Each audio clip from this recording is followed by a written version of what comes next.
Assalamu alaykum hörmətli televizor görgüçülər. Yaxşımısınızlar? Yaxşımısınızlar.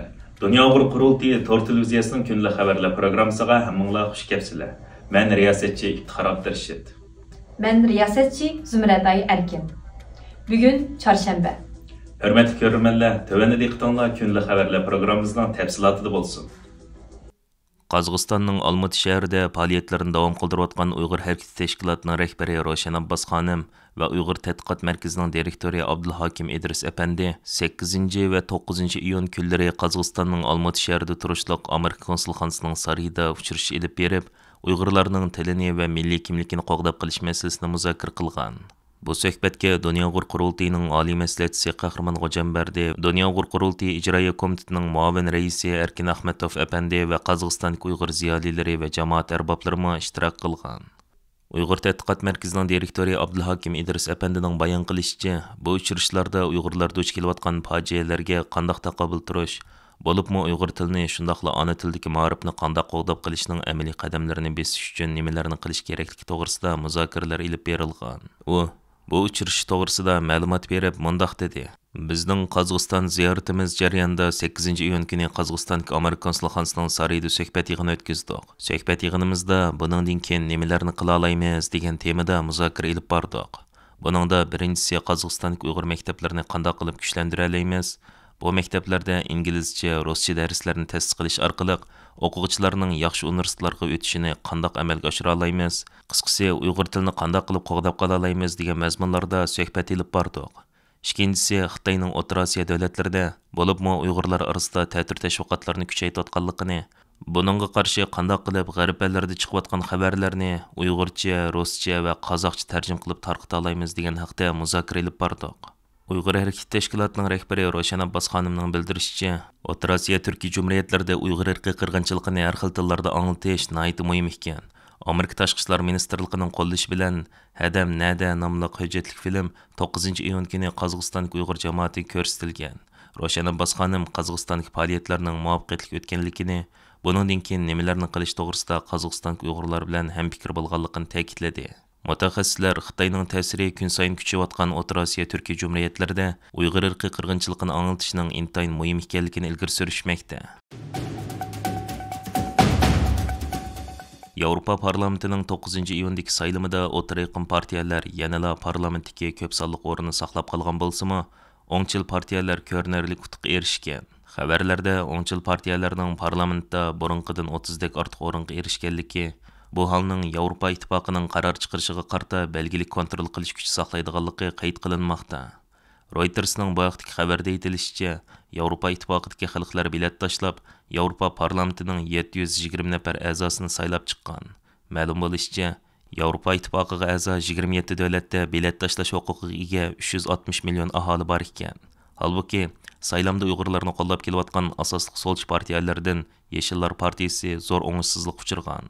Onun parlamentlik o'rni 53 ga tövəllab 18 o'rindan ayrilib qolganligi qayd qilinmoqda. Saylamda o'ngchillarning zo'r utuq qozonishi o'rta raqam markaziy partiyalar yetakchi o'rindagi Fransiya, Germaniyaga o'xshash cho'ng davlatlarni ta'virib etgan.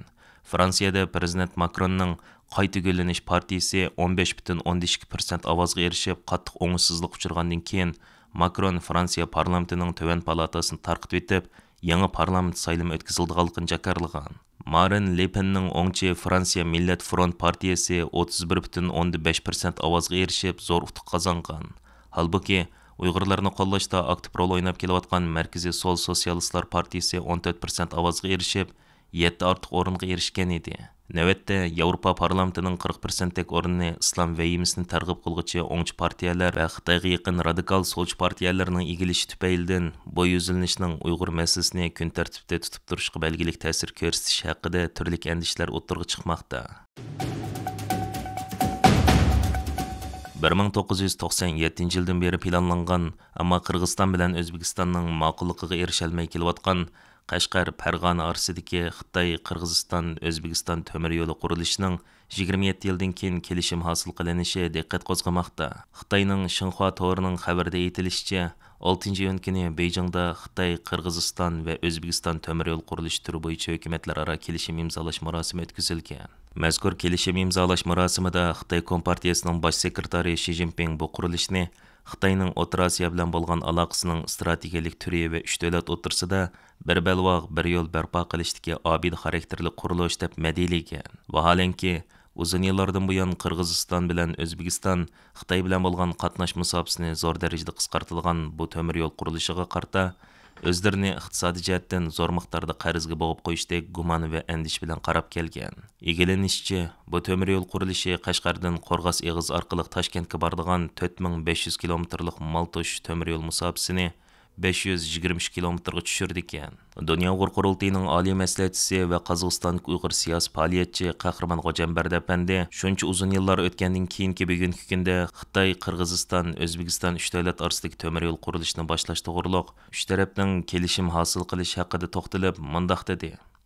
Xitoyning O'rta Osiyo jumhuriyatlari bilan bo'lgan siyosiy, iqtisodiy, qatnash, energiya, ulaslar qurilishi, ma'rif, fan texnika, sayohat va madaniyat qatorliq jihatlarda kun sayin kuchayotgan hamkorlik munosabatining orqasiga yoshiringan g'arazlarni tilga ilib, bu xildagi atalmish hamkorlik munosabatiga mohiyatda Xitoyning O'rta Osiyo jumhuriyatlariga qarta ilib berayotgan kengaymichilik g'arazi yoshiringanligini eskartib o'tdi.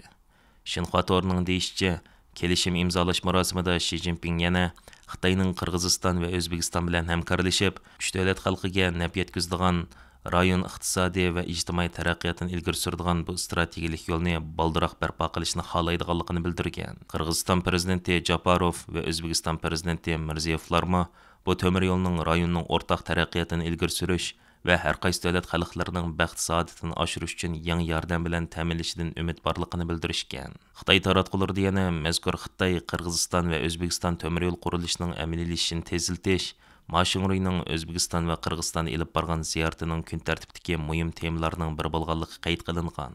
Yaqin yillardan buyon Xitoyning O'rta Osiyo jumhuriyatlari bilan tiq yangi imzolangan Xitoy, Qirg'iziston, O'zbekiston temir yo'li qurilish turiga o'xshash har sohalar bo'yicha bir qator muhim kelishimlarga imzo qo'yganligi ma'lum.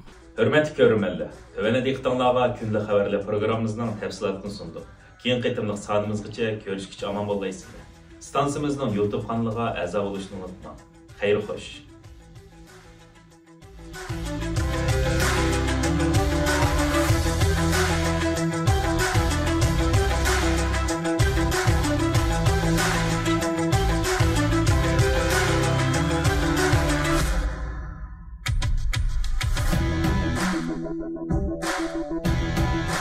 Jungle.